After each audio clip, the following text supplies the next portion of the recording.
Olá, sou Dalberto Gomes e estamos aqui para mais um encontro na Sala com Poesia Cult, uma parceria com a Sociedade da Ciência do Sentir. A nossa proposta é entrevistar um poeta e apresentar diariamente, no decorrer da semana, um dos seus poemas.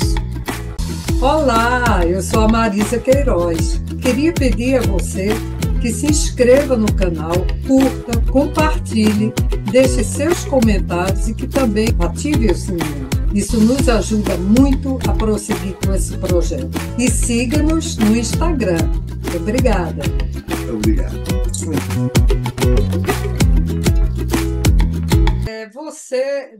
Você é uma pessoa muito conhecida aqui no Rio de Janeiro, né? Brasil inteiro, no Brasil, cenário quiçá cultural o Brasil, né? brasileiro. Mas especialmente aqui Rio-São Paulo, né? Esse eixo Rio-São Paulo, né? E você, além de poeta, ficcionista, revisora, tradutora, produtora, editora da Ibis Libris, tem uma coisa muito especial que eu adorei. É amante dos gatos.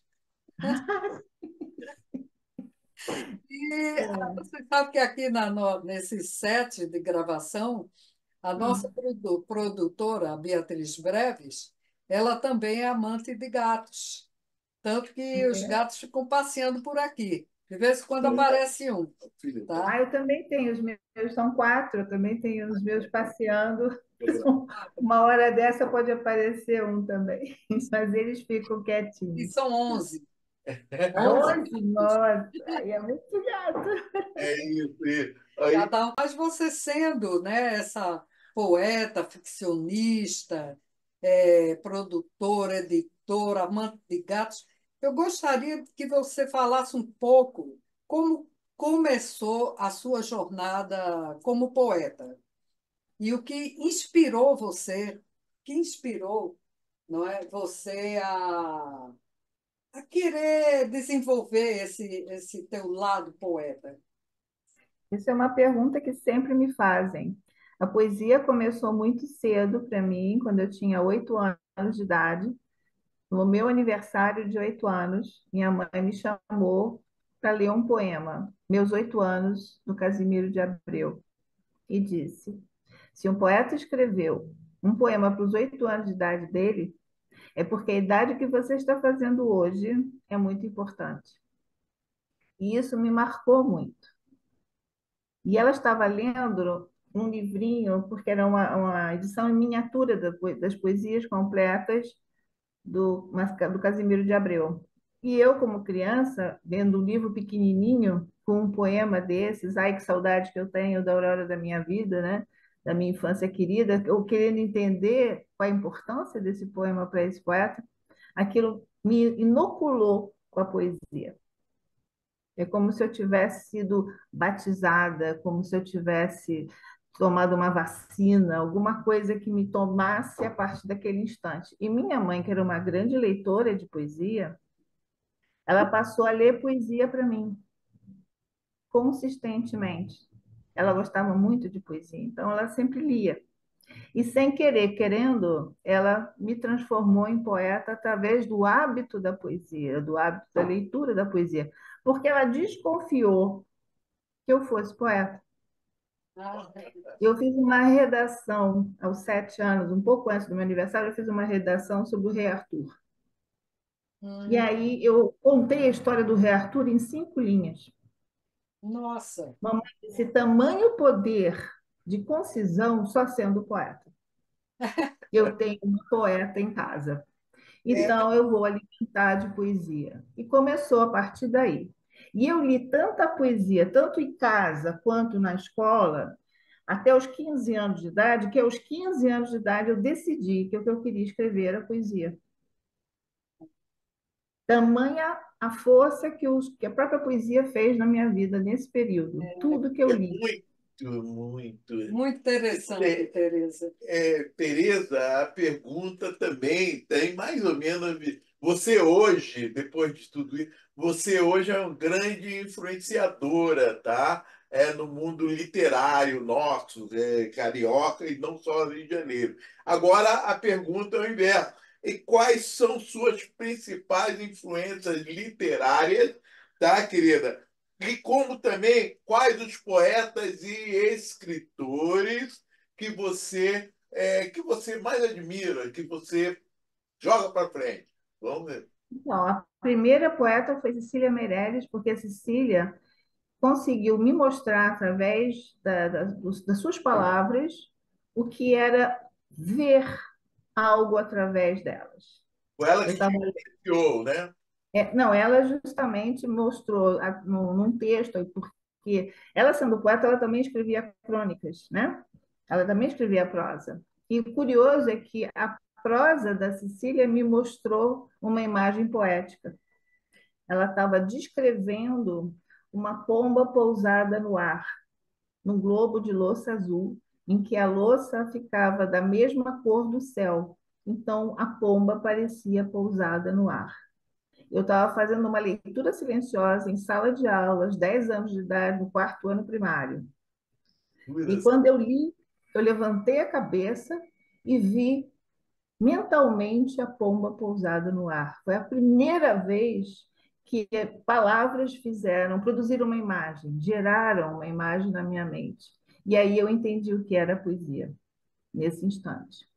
A partir de Cecília Meirelles vieram outros poetas, mais leituras, porque eu continuei lendo, né? Então, o segundo, Emanuel Bandeira, depois vem Fernando Pessoa, Carlos Drummond de Andrade, Vinícius de Moraes, todos os grandes poetas que influenciaram a nossa geração e as gerações entre a geração dos modernistas e nós.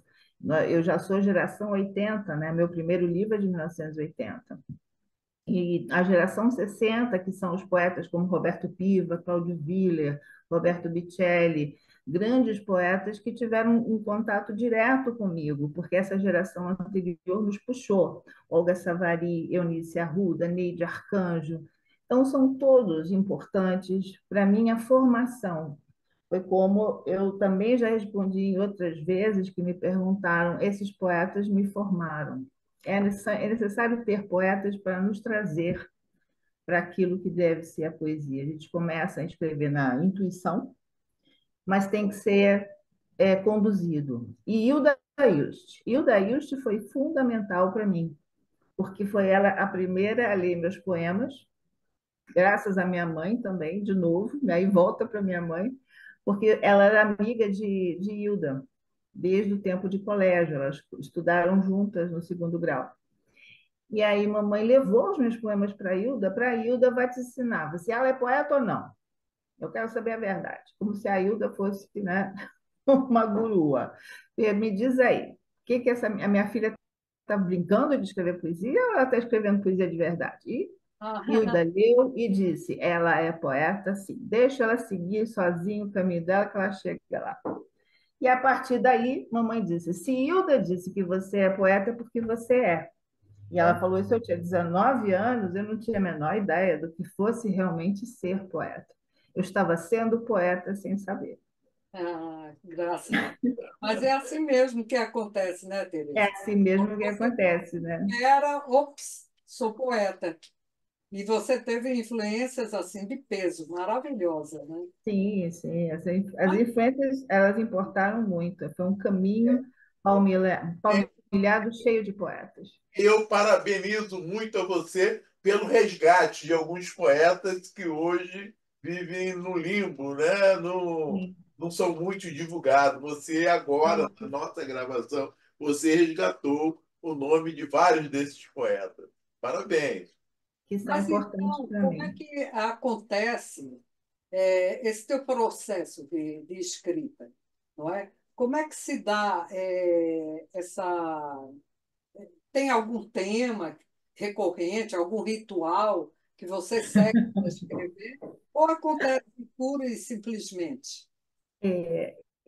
Como eu te falei, como no início eu descobri que era uma intuição, eu tive que criar algumas referências, alguns pontos de referência. Por exemplo, quando eu começo a escrever, um poema me ocorre. Existem vários estados de poesia. Às vezes me ocorre um poema e eu tenho que escrever, e eu não sei do que o poema, aonde ele se encaixa. Eu tenho que saber qual é o título daquele livro que eu estou escrevendo ali. Ele está onde? Enquanto eu não dou um título a essa série de poemas que eu começo a escrever, eu não sei o que eu estou escrevendo. Mas na hora que eu escolho o tema, que é o título, aí eu ordeno esses poemas dentro desse título, sob esse título. Isso aconteceu com vários livros de poemas esparsos, ou seja, poemas que eu fui escrevendo e aí reuni debaixo de um título, como é o caso do Areal, é o caso do Alba, né? Tem vários livros meus que são poemas desse tipo, que eu dei um título e seguia o tema. Agora, alguns outros livros são provocados, ou seja, eu resolvi escolher o tema. Aí são pesquisas. Essas pesquisas são sobre mulheres históricas que estão por trás de grandes homens e que a história silenciou. Ou seja, nós não conhecemos a história dessas mulheres. Então, eu dou voz a essas mulheres nesses livros, em que eu escolho um homem famoso e pesquiso a vida dele para descobrir quais foram as mulheres que fizeram esse grande homem. A minha pergunta era justamente quantas mulheres são necessárias para se fazer um grande homem?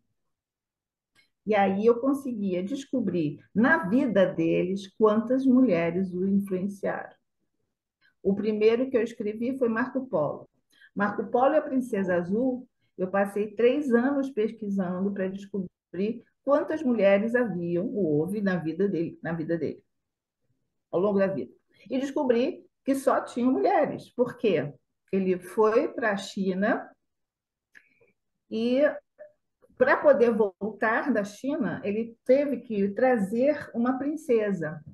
Se não fosse essa princesa, ele não teria voltado, ou seja, nós nunca teríamos sabido nada sobre Marco Polo, porque ele não teria saído da China, ele não tinha permissão para sair da China.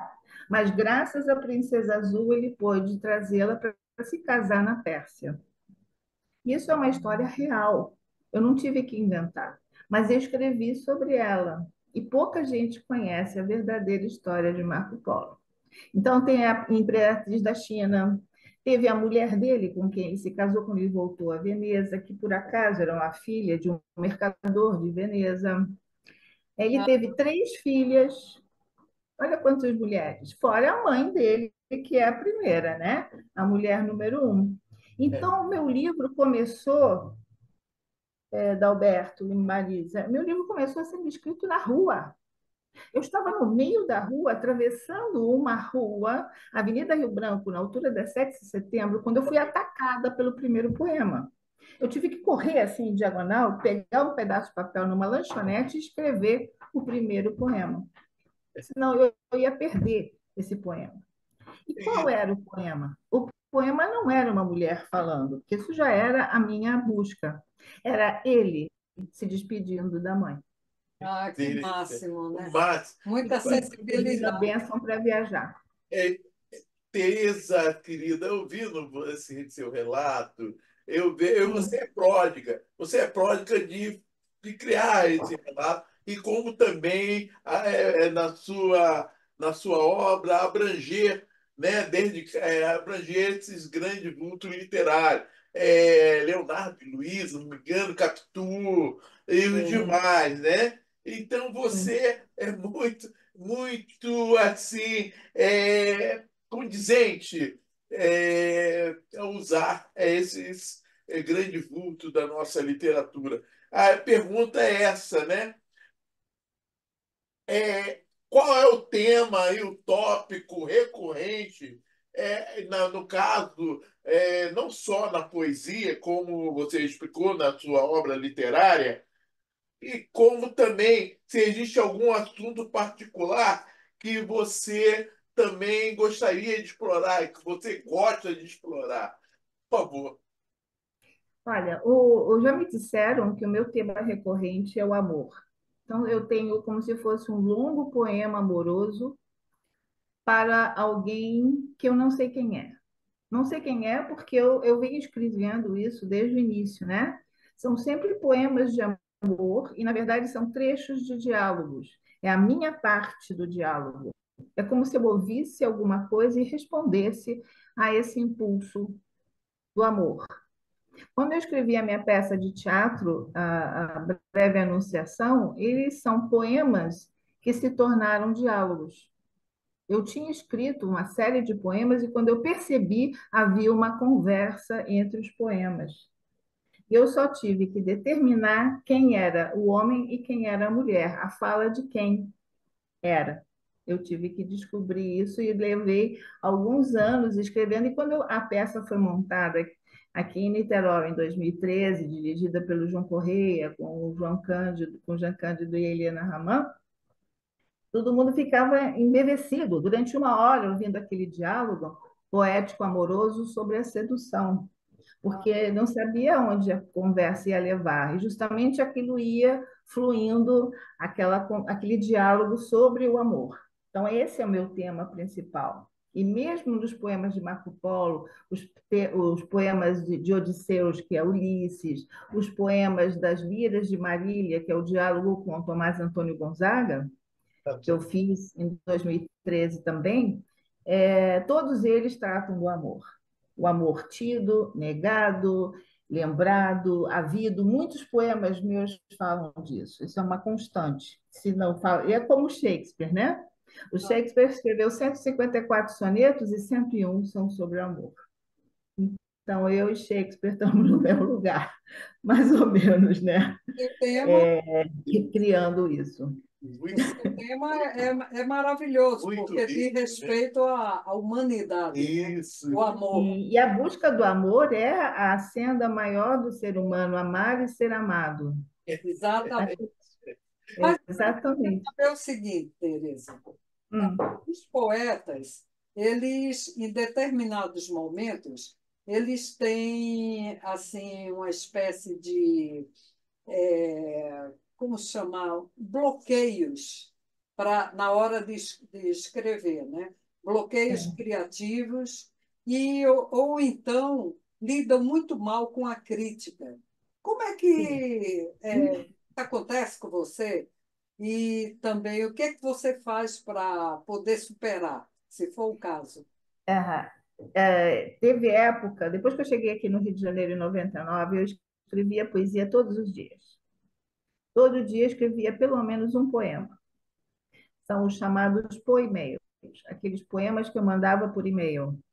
E que todo mundo começava a colecionar aqueles poemas, porque eu escrevia todos os dias e mandava para a minha lista de pessoas no e-mail. Hoje já mudou isso, hoje é Facebook, então eu passei também a escrever não só poesia, mas como prosa no Facebook também. Porém, isso teve um período longo de 14 anos em que eu fiquei escrevendo sem parar. Aí eu publiquei esses livros.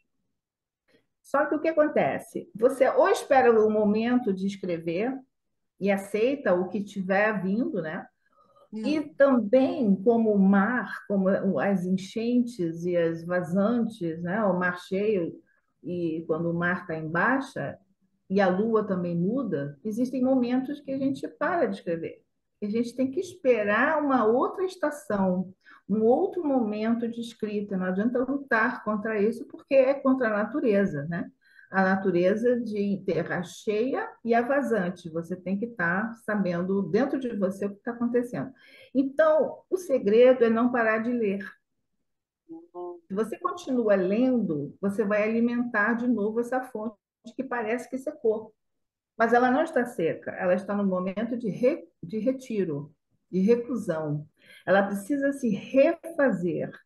Você está esgotado. Você escreveu muito, eu escrevi muito durante muito tempo. Publiquei mais de 20 livros em pouquíssimos anos. Quem tem 20 livros para publicar de uma vez só? Foi o que eu fiz em 2014. Eu publiquei 20 livros em 2 volumes de 10 livros cada um. O Folias e o Horizontes é isso. Ficou, né? Eu publiquei tudo que estava engavetado, tudo que estava guardado. E aí eu parei e comecei a trabalhar de maneira aleatória, ou seja, publiquei melhores poemas, fiz novas edições, edições. O meu primeiro livro está na quarta edição, 40 anos depois. Então, eu fui revisitando isso. E eu fiz as contas, faz 7 anos que eu não publico nada inédito. E Uhum. este ano eu vou lançar meu primeiro livro inédito depois de 7 anos, É no final como do ano. é, o mesmo trajeto da borboleta, né? A lagartinha Isso. fica lá dentro do casulo, Metamorfose, a crisálida, exatamente. crisálida, até se Ai, transformar em borboleta novamente. É o seu momento borboleta. Você tem que exatamente esperar se desenvolver. É. isso, querida, minha querida senhora, você como a pergunta interliga, é uma interligação lógica, né? Como é você como tradutora, poeta, entende? Como também assim que produz aí, que produz, no caso, editora também. Como você vê o papel da poesia atual? Como você vê a poesia nessa nossa sociedade, né? A abrangência, como você vê o costume, e como também você acredita que o momento atual tem um impacto significativo, né? Nessa Na estrutura, sociedade. na sociedade, na nossa estrutura. É. Então, por sorte, eu tenho o meu evento Pontos Diversos e eu consigo acompanhar o que está fazendo na poesia hoje, né? Então, desde que a gente começou, 25 anos atrás, eu acompanho o que as pessoas estão escrevendo, mesmo sem publicar, ou eventualmente publicando aquilo que elas estão escrevendo agora. A Ponte de Versos foi retomada há 2 anos atrás, né, em 2022. Então, de lá para cá, eu tenho observado tudo que tem sido feito e produzido entre esses novos livros ou novos poetas, porque sempre há novos poetas que aparecem, que surgem, pessoas que nunca leram um poema em público, poetas novos, pessoas de 20, 30 anos que estão começando agora, e até pessoas mais velhas, de mais de 70 anos, que estão lendo poesia agora pela primeira vez. E vem no evento, vem na Ponte de Versos. Uhum. Então, aí acontece um segundo momento, e isso eu falei em 2000. Nós estamos vivendo um auge de poesia. Esse auge de poesia está acontecendo de novo agora, porque ele se repete a cada 7, 14 anos. Existem ciclos para isso. Um ciclo de expansão e um ciclo de retração. Esse ciclo coincide com os 12 anos do horóscopo chinês. Então, nós temos 12 anos de expansão e 12 anos de retração. Então, se vocês querem fazer alguma coisa, inclusive o seu evento que volta agora nesse novo formato, está dentro desse ciclo de expansão novamente. Esse ciclo de expansão começou em 2020 e dura 12 anos, ou seja, nós temos até 2032 para gastar. A gente tem esse período áureo, nós estamos no quarto ano, né, 2024, ou seja, nós temos o restante do ciclo de 12 anos de expansão para fazer o que quiser, em termos de poesia, de música, de Maravilha, maravilha. teatro. Queria o poeta Cairo Trindade. É, exatamente. Isso eu escrevi no meu prefácio da primeira antologia que eu fiz, dos poemas cariocas, explicando que aquele momento era um momento de 12 anos de expansão, que nós estávamos dentro dele. Aí nós passamos por 12 anos de reclusão, né, que é o yin e o yang. Yang é a expansão. Passamos pelo yin e agora, do 2020 para frente, é um novo ciclo yang de expansão. Então, podemos botar a boca no trombone, fazer o que quiser, que dá certo. Maravilha. Ô, Tereza, nós sabemos que você está lançando agora agora que eu digo agora no mês de junho, está lançando uma Lançou, né? antologia, Lançou, não quero. é, tem uma antologia, né, dos poetas, Sim, que nós participamos também. Também, sim. Eu E, convidei vocês a participar, né? pois E é, essa eu queria antologia está saber lançada no dia 15 de junho, né?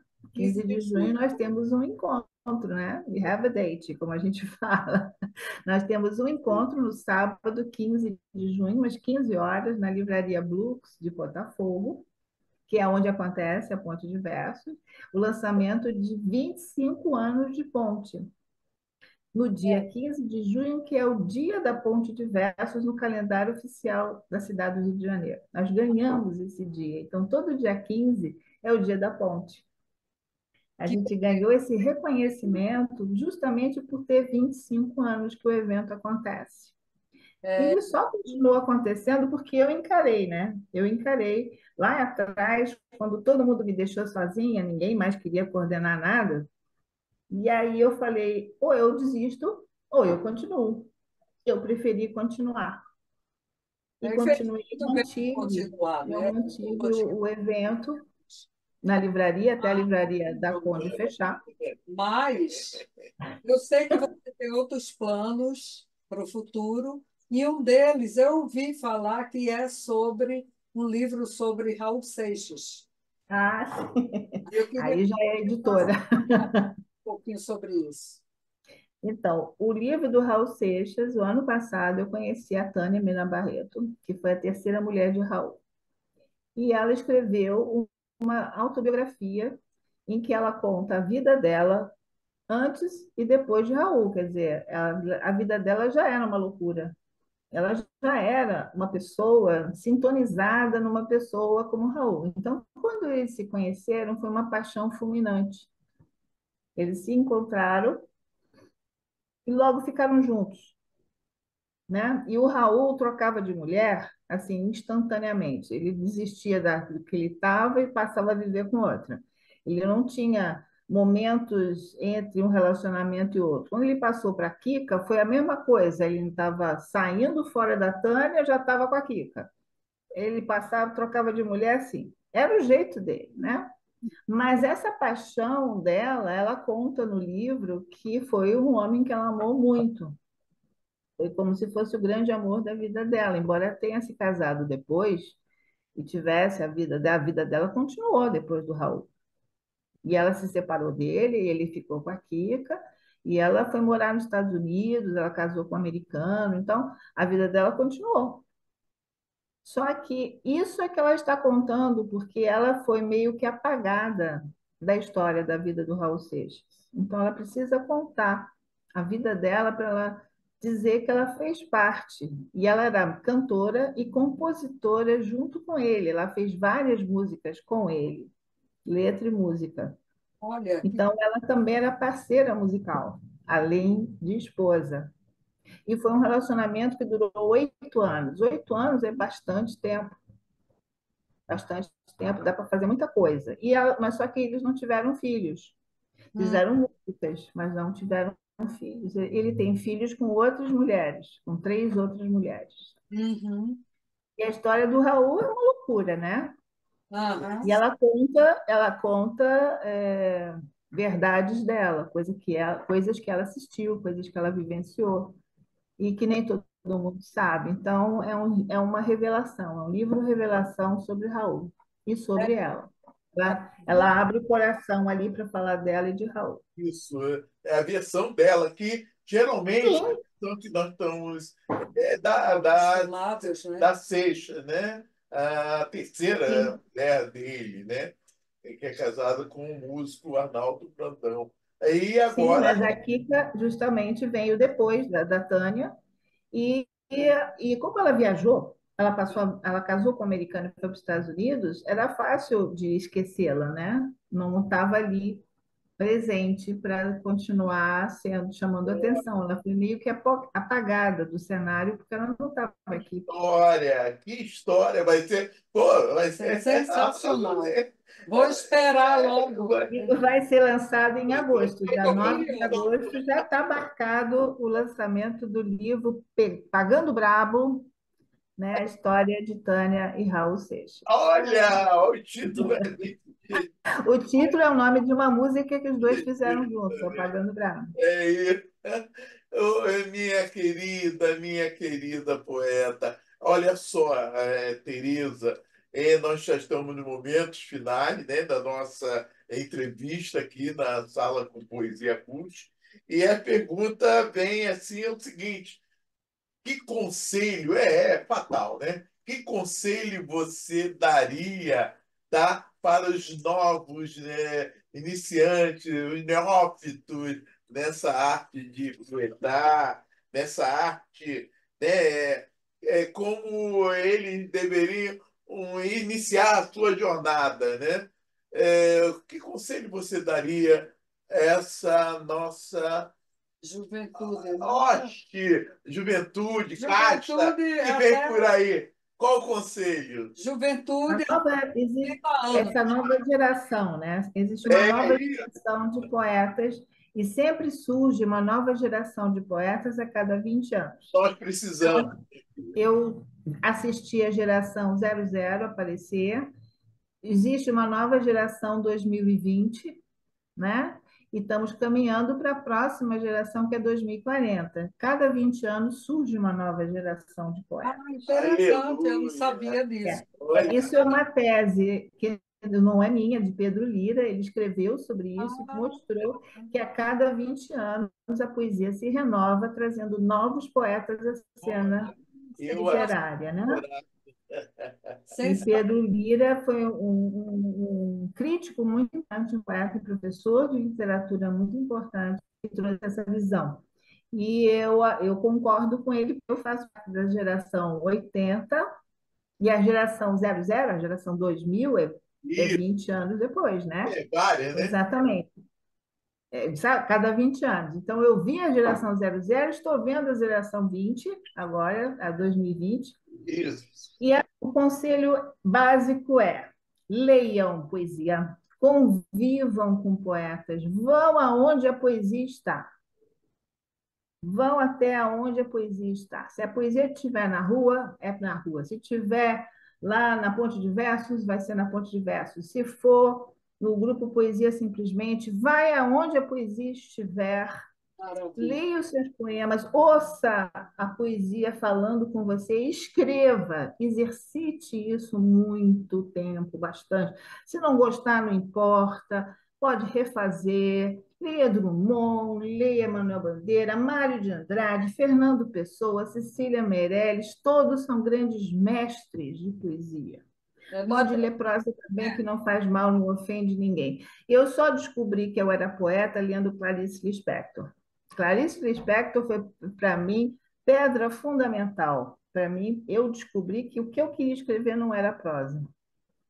E foi lendo justamente prosa que eu descobri que não era isso que eu queria, que o que eu queria era poesia.